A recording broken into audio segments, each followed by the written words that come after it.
How do you know that they are real contractions instead of false contractions or Braxton Hicks? Today we're going to talk about that so that you know if you're really in labor or it's just like a false start. Now, all the information from this actually comes from an article on my sister site called Pulling Curls. I will link that down below, but it's going to give you a table. And who doesn't love a table more than the pregnancy nurse? I got to tell you, I love it. Now, this is really important to learn from somebody who's seen a lot of different labor. In case we haven't met yet, hello, I'm Hilary. I'm the pregnancy nurse. I've been a nurse since 1997. I have 20 years of labor and delivery experience, and I have seen thousands of people go into labor. So I'm really an expert on this, and I'm excited to give you some good information from an expert.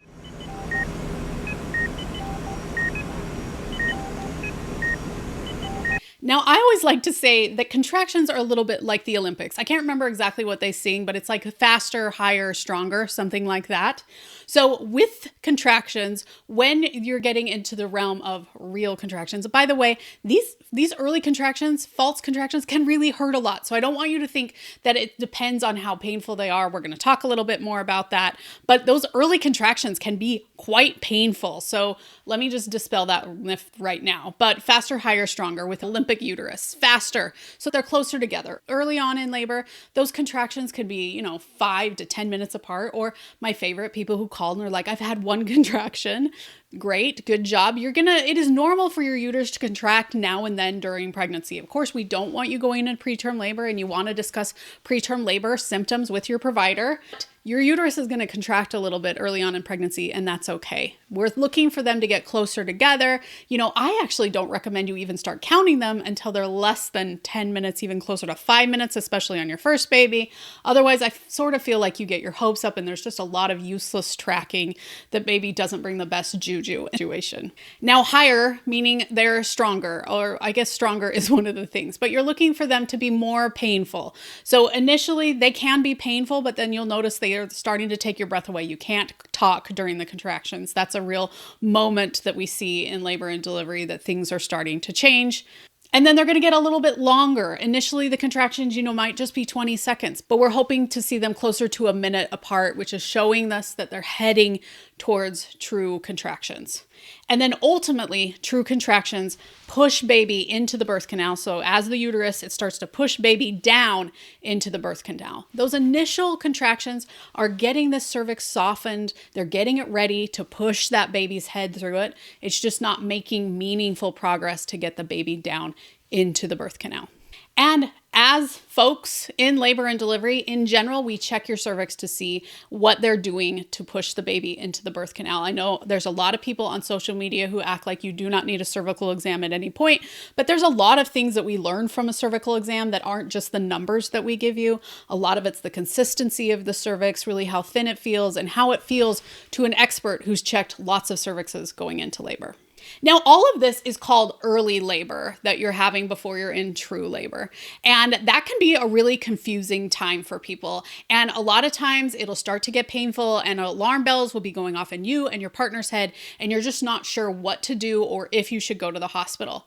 I recommend a high quality birth class that includes what to do in early labor, because I think one of the biggest mistakes that people make is going into the hospital far too early, and then you end up with interventions that maybe you don't want because the hospital naturally wants to hurry things along more than they should.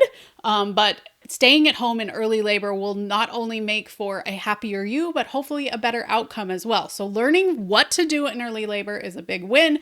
I actually have a whole chapter in the online prenatal class for couples that discusses early labor, what to be doing, things you can do that can help labor progress, when to start counting, when to call your provider, all those different things. So come join me in there.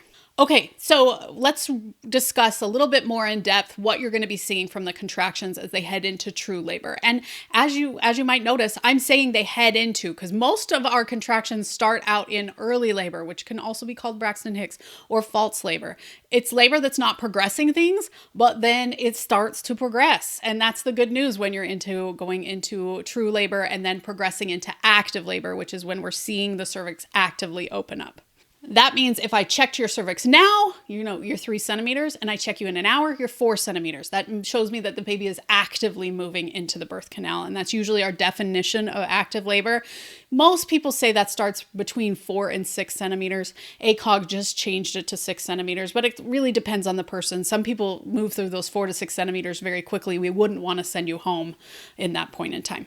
Okay, so contractions. You're looking for them to be 2 to 5 minutes apart, 2 minutes apart, more on your first, maybe 3 minutes, 5 minutes if you're second baby. Pro tip, definitely talk with your provider once you hit about 34 weeks about when you should be heading into the hospital.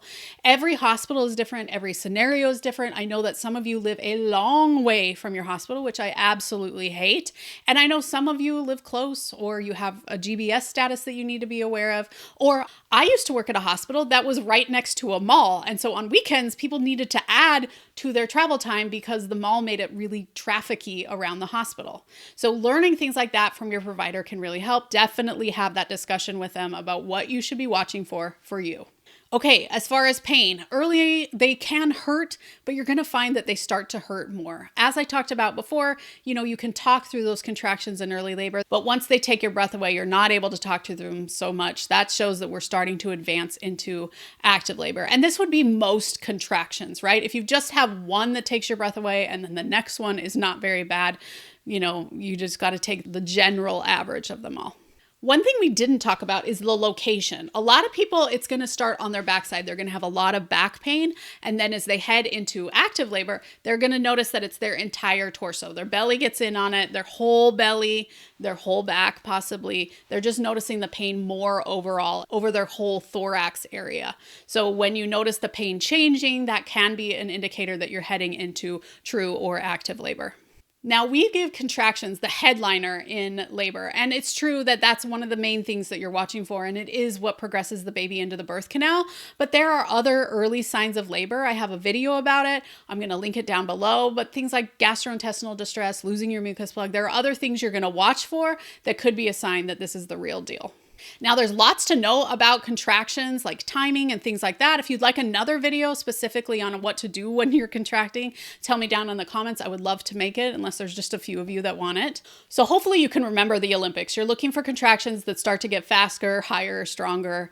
That's what you're looking for. And totally check out my video on early labor symptoms. I'll link it right here. Thanks so much for joining me. We really appreciate you being here with us at the Pregnancy Nurse, where we aim to get you prepared, not scared, for your upcoming hospital birth.